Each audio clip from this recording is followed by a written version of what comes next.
حضرت مجدد الفسانی رحمت اللہ علیہ نے آپ فرماتے ہیں یہ فرق بیان کرتے ہوئے کہ صحابی اور غیر صحابی، یعنی حضرت اویس کرنی کو آخری سانس بھی وہ درجہ نہ ملا جو حضرت واشی کو پہلی گھڑی میں درجہ مل گیا۔ اب آگے خصوصی طور پر حضرت امیر معاویہ رضی اللہ تعالی عنہ کی بات کرتے ہیں،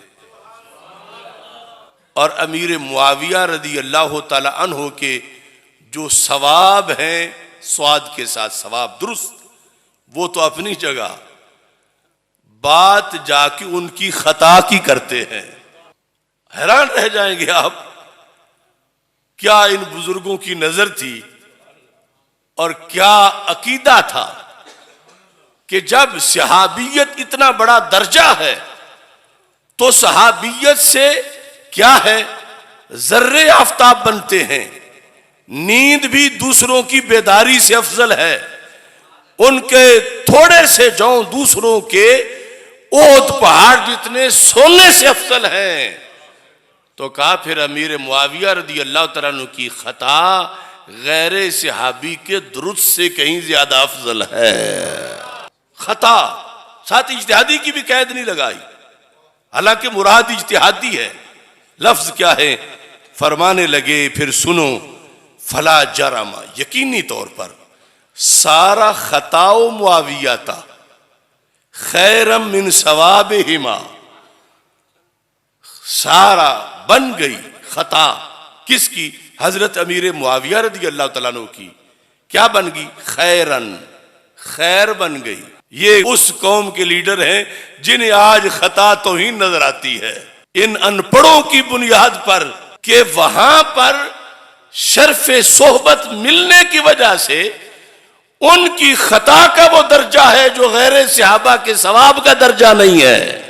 سارا خطا معاویہ تا خیرن من ثوابہما، تیرا میرا ثواب نہیں بلکہ پیچھے جن کا ذکر ہے ویسے کرنی کا ثواب، عمر بن عبدالعزیز کا ثواب، یعنی حضرت اویس کرنی اور حضرت عمر بن عبدالعزیز رضی اللہ تعالی عنہما کے جو درست کام تھے انہیں ان درست کاموں میں وہ ثواب نہیں ملا، وہ اجر نہیں ملا جو حضرت امیر معاویہ کو اپنی خطا میں اجر ملا ہے۔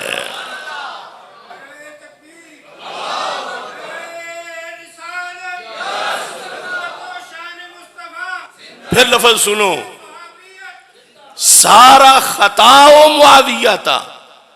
اب ایک تو میں ان سب کو جوڑنا چاہتا ہوں جنہوں نے ہمارے لفظوں پہ یہ شور مچایا کہ انہوں نے مطلقاً خطا کہا، تو مجدد صاحب نے بھی مطلقاً خطا کہا، اجتہادی ساتھ نہیں کہا، مراد اجتہادی اور وہ میں بیان کر رہا ہوں، مجدد صاحب ساتھ نہیں بیان کر رہے کہ میری یہ مراد ہے۔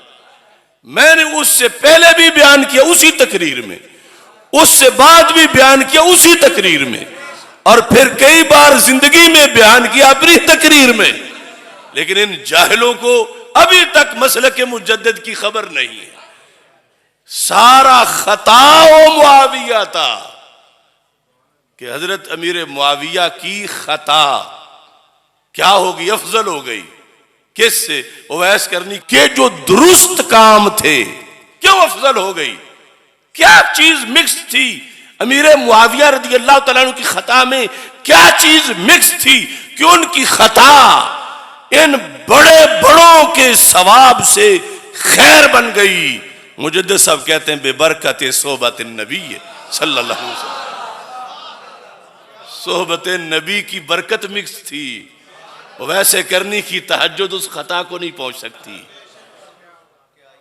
ان لوگوں نے سمجھے نہیں شرف صحابیت کیا، بے برکت صحبت نبی صلی اللہ علیہ وسلم۔ اور اگر ہم نے مطلقاً بھی کہا ہوتا تو امیر معاویہ رضی اللہ تعالیٰ عنہ کو صحبت میسر ہے تو خاتون جنت سیدہ فاطمہ رضی اللہ تعالی عنہا کو کیا سرکار کی صحبت میسر نہیں تھی؟ وہ تو بدعت الرسول علیہ السلام بھی ہے اور ساتھ شرف صحبت بھی ہے، اور شرف صحبت وہ ہے کہ اس کی وجہ سے خطا بھی غیروں کے ثواب پر فضیلت رکھتی ہے۔ یہ کس نسل کے لوگ تھے جو اس کو توہین بنا رہے تھے؟ یہ کون تھے؟ یہ صرف روگ جہالت کا تھا یا حسد کا تھا؟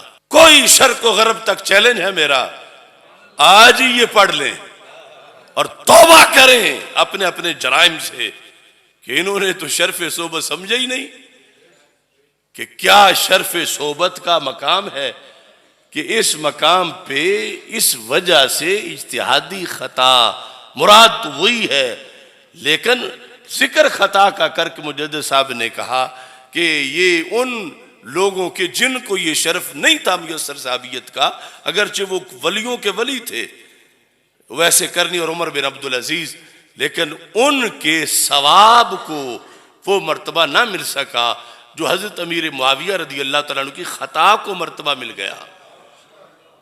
جرم طاہر القادری جیسے لوگوں نے یہ کیا کہ انہوں نے یہ تو بیان کیا کہ حضرت مولا علی رضی اللہ تعالیٰ عنہ حق پر تھے اور حضرت امیر معاویہ خطا پر تھے، لیکن یہ نہیں بتایا کہ وہ خطا بھی کس قد والی ہے۔ بالیقین مولا علی ان جنگوں میں حق پر تھے، بالیقین حضرت امیر معاویہ خطا پر تھے، لیکن یہ صحابی کی خطا غیر صحابی کے ثواب پر کتنا اونچا مقام رکھتی ہے۔ تو اگر کوئی حقیقی مجددی ہوتا تو اس کے سامنے ہوتا کہ میں کم از کم مجدد صاحب کو پڑھوں اور طاہر القادری کے چرنوں میں نہ چروں، کہ اس نے تو حضرت امیر معاویہ رضی اللہ تعالی عنہ کو ایک معذلہ گناہگار بنا کے پیش کیا۔